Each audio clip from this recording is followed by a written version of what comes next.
देवरिया जिला के हम रंगदार हई रे, गोली मार दे हम सन की दिमाग हई रे।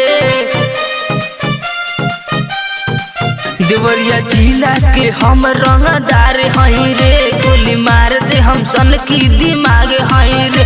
केहू पूछो न कबारी बदमाश हई रे,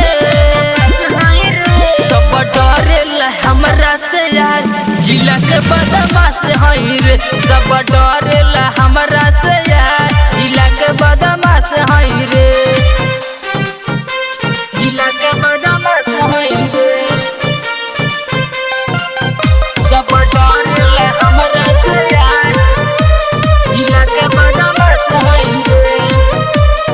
पिस्टल लेके निकलनी चलनी बुलेट से, खाके रजनी गंदा धुआं करी सिगरेट से, सिगरेट से, सिगरेट से। पिस्टल लेके निकलनी चलनी बुलेट से, खाके रजनी गंदा धुआं करी सिगरेट से, सिगरेट से। शेरवा के जैसे हम दहारेनी, हमारा से लगब त टांग धके फारेनी।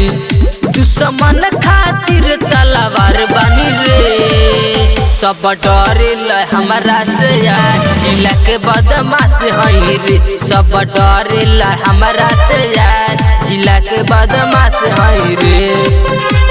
जिला के बदमाश हई रे, सब डरेला हमरा से यार, जिला के बदमाश हई रे।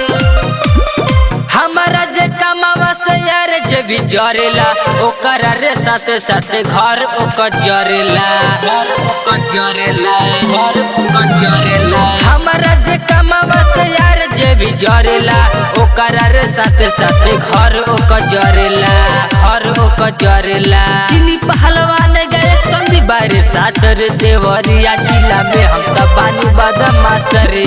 राइटर नंबर में सब हम यार रे, सब डरेला हमरा से यार, जिला के बदमाश हई रे। सब डरेला हमरा से यार, जिला के बदमाश हई रे।